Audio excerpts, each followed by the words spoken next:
आज जब मैं हेलीकॉप्टर से उतरा, मैं यहां स्टेज पे आ रहा था और मुझे शरद यादव जी की याद आई और दुख हुआ। खुशी का दिन है, मैं आपसे मिला, उनकी बेटी चुनाव लड़ रही है, मगर दिल में दुख भी है। शरद यादव जी बीमार हैं और वो आज यहां नहीं आ पाए। शरद यादव जी की हिस्ट्री, उनकी राजनीति गरीबों की राजनीति है। और पहले शरद यादव जी और कांग्रेस के बीच में लड़ाई होती थी। कुछ साल पहले आंध्र प्रदेश में, 3-4 साल पहले आंध्र प्रदेश में एक प्रोग्राम हुआ और उसमें मैं भी गया और शरद यादव जी भी थी और पहली बार हम वहां मिले।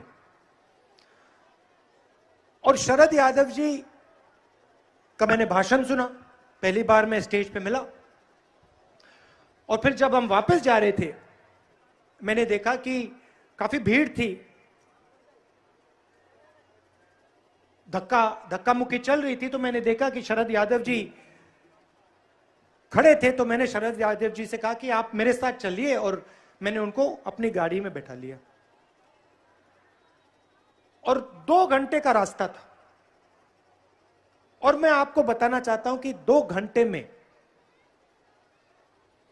जो शरद यादव जी ने मुझे सिखाया हिंदुस्तान की राजनीति के बारे में, शायद उससे ज्यादा किसी ने नहीं मुझे सिखाया।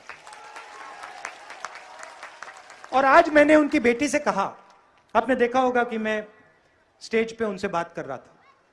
आज मैंने उनकी बेटी से कहा, देखो तुम्हारे जो पिता आज अस्पताल में हैं, उन्होंने मुझे बहुत सिखाया। एक प्रकार से हमारे इतिहास में वो मेरे गुरु हैं, और अगर वो मेरे गुरु हैं तो तुम मेरी बहन हो और तुम्हारी रक्षा करना मेरी जिम्मेदारी है। तो ये अब मैं आपसे, मैंने ये किसी और से नहीं पूछा है,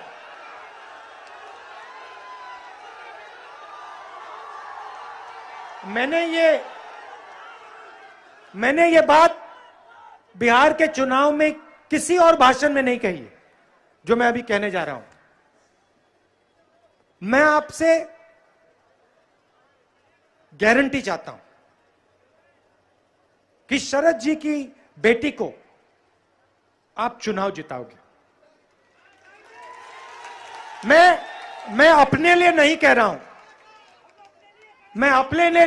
हूं, मैं आपके लिए और शरद यादव जी जो आपके नेता हैं उनके लिए कह रहा हूं। भाई वो तू सब्सक्राइब करें और घंटी के बटन को दबाना ना भूलें।